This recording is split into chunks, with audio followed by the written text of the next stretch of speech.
Well, the laughter in the room froze.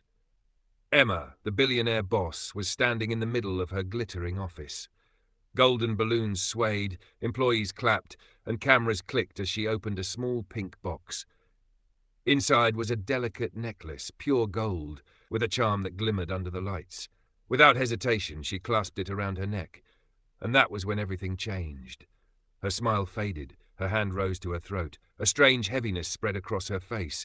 Within seconds, her neck puffed up, tight, swollen, almost choking her. Gasps filled the room. "What's happening to her?" one worker cried. Another backed away, whispering, "It's the necklace! Something's wrong with it." But Emma, she forced a smile, her pride stronger than her pain. "I'm fine," she whispered, though her voice cracked. Everyone clapped nervously, pretending not to notice. Everyone, except Grace. Grace was not like the others. She was a maid in the house, a black woman who had cleaned Emma's floors, folded her clothes, and carried her secrets in silence. She knew what it felt like to be invisible, standing in the background while others shined. But on this day, she couldn't stay silent. Her eyes locked on the necklace. The moment Emma put it on, Grace felt something cold in her chest. Something evil. Viewers, let me ask you this. Have you ever felt something was wrong, even when everyone else said everything was fine? Drop a yes or no in the comments right now. Grace's hands trembled as she whispered, "That's not a gift, it's a curse." Nobody heard her. Music played, glasses clinked, and people pretended the swelling wasn't real. But Grace kept staring at Emma's neck, the way it pulsed, the way Emma's eyes darted, hiding pain behind her smile.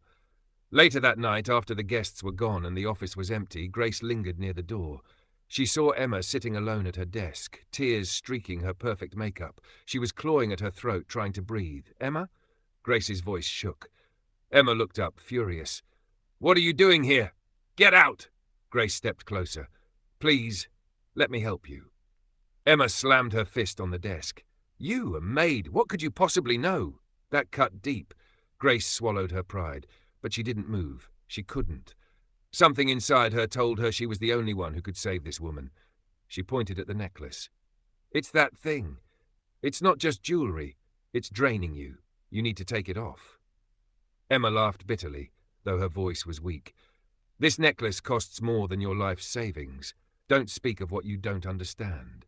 And then her body shook. She coughed, her face turning red. For the first time, fear flashed in her icy blue eyes.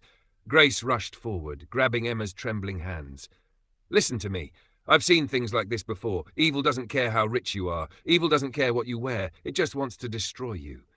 Emma stared at her, stunned. Grace whispered, "Let me pray for you." The room went silent. Emma wanted to refuse. She wanted to push Grace away. But her breath was shallow, her strength fading. For the first time in her life, the billionaire who had everything felt helpless.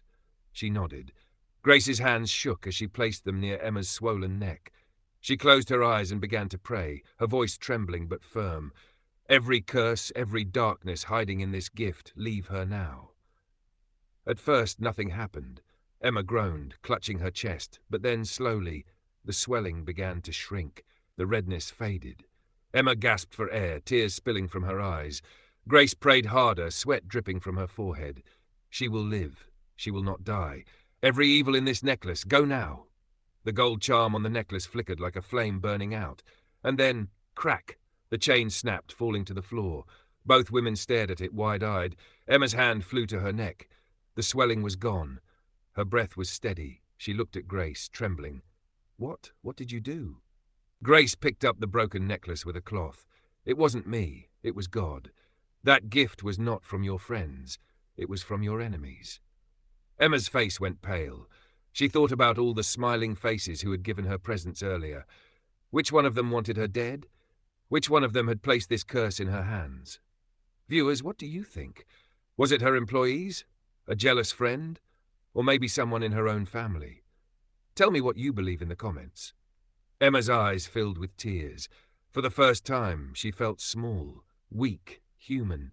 She whispered, "Grace, I don't know how to thank you." Grace just shook her head. "Don't thank me. Just don't ignore the truth again. Not everything that shines is a blessing." The billionaire who once thought she had all the answers now sat in silence, humbled before her maid. And Grace, she walked away, knowing this was just the beginning, because whoever sent that cursed gift wasn't finished yet, and next time, they wouldn't stop at just a necklace. Comment triggers inserted. Have you ever felt something was wrong even when everyone else said everything was fine? Drop yes or no. Who do you think sent the cursed necklace? Her employees, a jealous friend, or her family? The next morning, Emma didn't wake up as the same woman. The mirror in her mansion reflected a billionaire, yes, but her eyes carried something new. Fear. She touched her smooth neck again and again, still amazed it was healed. But each time her fingers brushed her skin, she remembered Grace's trembling voice. Not everything that shines is a blessing. Emma had lived her whole life trusting beauty, wealth, and power. Now, she wasn't sure she could trust anything or anyone. Downstairs, the staff carried on as usual. Laughter in the kitchen, the clink of dishes, the smell of fresh coffee. But Emma's gaze was sharp. She studied every face. Who had tried to kill her? Her assistant, Mark, brought in a tray of mail. "Morning, boss. How's the queen of the house?" His grin was wide, but his eyes flicked toward her necklace drawer. Emma forced a smile. "Fine, Mark, just fine." But inside, suspicion burned. She waited until the staff dispersed, then whispered to Grace, who was wiping the marble counter. "I need your help." Grace froze. The maid? Help the boss? It felt wrong, dangerous, but Emma's voice wasn't demanding anymore. It was pleading. Grace nodded slowly. Emma leaned closer. "I want to know who gave me that necklace, but I can't ask directly. If they know I suspect them, they'll try again." Grace swallowed hard. "So what do you want me to do?" Emma's eyes locked onto hers. "Watch them. Listen. Find the truth." Viewers, let me pause here. Imagine this, a billionaire boss secretly asking her maid to spy on her closest people. Would you take that risk if you were Grace, or would you walk away? Drop your answer in the comments. That night, Grace started her mission. She moved quietly through the mansion, her footsteps light. She passed the dining room where two employees whispered. She pressed her ear against the door. "I thought it would work," one muttered. "Shh! Do you want to get caught?" The other hissed. Grace's heart pounded. They know something. But before she could hear more, the door creaked. She darted away just in time, hiding behind a curtain as the two workers stepped out, glancing nervously around. She wanted to tell Emma immediately, but something stopped her. What if Emma trusted the wrong person again? What if exposing this too early made things worse? Grace decided to gather proof. The next day, Emma threw a small lunch for her top employees, the same ones who had given her gifts. The air was thick with tension. Every smile looked fake. Every laugh felt forced. Grace watched closely. Mark, the assistant, kept looking at Emma's neck like he was waiting for something. A secretary named Linda fidgeted with her bracelet, avoiding Emma's eyes, and Thomas, the driver, kept smirking like he knew a secret nobody else did. Emma tried to act normal, but her fingers twitched on her wineglass. She was breaking inside. Halfway through, she whispered to Grace, "I can't do this. I don't know who to trust." Grace leaned down, her voice steady. "Then trust me." And then it happened. A box slid across the table toward Emma. "For you, boss," Mark said with a grin. "Another gift, just something small." Emma froze. Her heart raced. Another gift? Another curse? Grace's eyes widened. She could feel it, the same cold presence as before. Something evil sat inside that box. Emma's hands shook as she reached for it. Grace suddenly slammed her palm on the table. "Don't open it." The room went silent. Every head turned. The maid shouting at the billionaire boss. Emma's face burned with embarrassment. "Grace," she hissed. But Grace stood tall, her voice fierce. "If you open that box, you may not live to see tomorrow." Gasps echoed. Mark's smile faded. Linda's bracelet slipped from her trembling hand. Thomas leaned back, watching. Emma's chest rose and fell. She had two choices: protect her pride in front of everyone, or protect her life. She pushed the box away. "Take it back," she whispered. Mark blinked. "It's just perfume, boss. What's wrong?" Grace pointed at him. "If it's just perfume, then open it yourself." The table froze. All eyes shifted to Mark. For a moment, he looked calm, but then his hand trembled. His throat bobbed. I can't. It's specially made for her." "Open it," Grace demanded again. Mark's face broke. Sweat poured down his forehead, and then he bolted. He jumped from his chair, sprinting toward the door. "Stop him!" Emma screamed. The guards rushed, tackling him to the floor. The box spilled open, and inside, yes, there was perfume, but not normal perfume. The liquid shimmered unnaturally, glowing faintly in the light. Grace whispered, "Poison." Emma's stomach dropped. The room exploded in chaos. Her employees shouted, swore, and pointed fingers. Some cried, some panicked, some defended themselves. But Emma only stared at the man pinned on the floor. Her voice shook. "Why, Mark? Why me? I gave you everything." Mark sneered. "And you think that makes you untouchable? People envy you. People hate you. You live in gold while others starve. I wanted you to feel what it's like to choke on your own pride." The words cut deep. Emma trembled, tears in her eyes. Grace stepped forward, her voice strong. "You see, Emma? Not every smile is real, that is true. Money can buy loyalty, but it cannot buy hearts." Emma turned to her staff. "How many of you hate me too?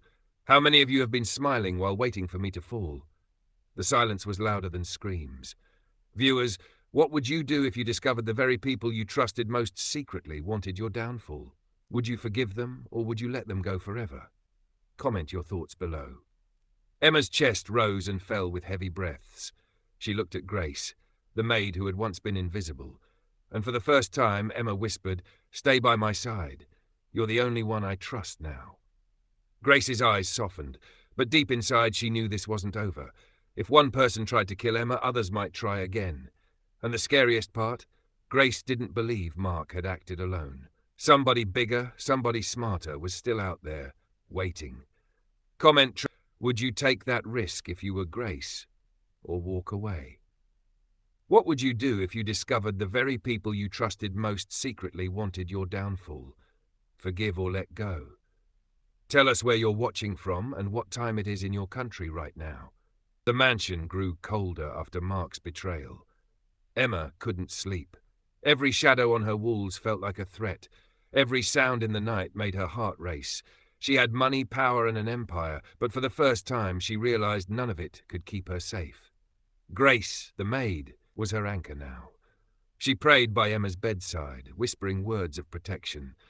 And though Emma had once dismissed such things as superstition, now she clung to every word like it was her last lifeline. But deep inside, Grace knew Mark was just the front. Someone else had pulled the strings, and she was right. The next evening, Emma gathered her closest circle in the living room. Only a handful of people remained after Mark's arrest: her secretary Linda, her driver Thomas, and a lawyer she had known since college, Richard. She stood tall, her voice steady but cold. "Someone wants me dead, and tonight I will find out who." The air cracked with tension. Grace stood behind her, hands folded, eyes sharp. Emma paced. Mark was just a tool, a pawn, but someone gave him that necklace. Someone planned the poison, someone close. Her eyes scanned the room. "Linda, you've been with me for years. Were you jealous?" Linda shook her head, tears streaming. "No, Miss Emma, you paid for my mother's surgery. I could never hurt you." Emma turned to Thomas. "And you? You drive me every day. Did you want me gone?" Thomas smirked. "If I wanted you gone, you'd already be gone." The words cut through the room like a knife. Grace stepped forward. "Answer carefully, Thomas. Pride always reveals the guilty." But Emma wasn't looking at Thomas anymore. Her eyes had shifted to Richard, the lawyer. He sat calm, too calm, his hands folded neatly, his face unreadable. Emma's chest tightened. "Richard, we've known each other since college. You wrote the contracts that built my empire. Tell me the truth. Was it you?" Silence. Then, a smile. Slow, cold, dangerous. Richard leaned back. "Finally, you're not as blind as I thought." Emma's knees weakened. "It was you." Grace gasped. Richard's voice was smooth, like poison itself. "I built this empire with you, Emma, but you got the fame, the fortune, the power, and me, a shadow in your castle, forgotten." Emma's eyes filled with tears. "I trusted you. I called you my brother." Richard's smile twisted. "And that's why you never saw me coming." Viewers, can you imagine? The person you trusted most, the one who built your success, secretly plotting your death? Would you break or fight back? Tell me in the comments. Emma's body shook with rage. "Why, Richard? Why not just walk away?" His eyes hardened. "Because walking away leaves you standing, and I want to watch you fall." Before anyone could move, Richard reached into his coat. Grace screamed, "He has something!" But Emma acted first. For the first time in her life, she didn't wait for someone else to save her. She grabbed the broken necklace Grace had kept in a box and hurled it at Richard's face. He stumbled, cursing. Guards stormed in, tackling him to the ground. The weapon he had drawn clattered across the floor, a syringe filled with the same glowing liquid as before. Emma collapsed to her knees, sobbing.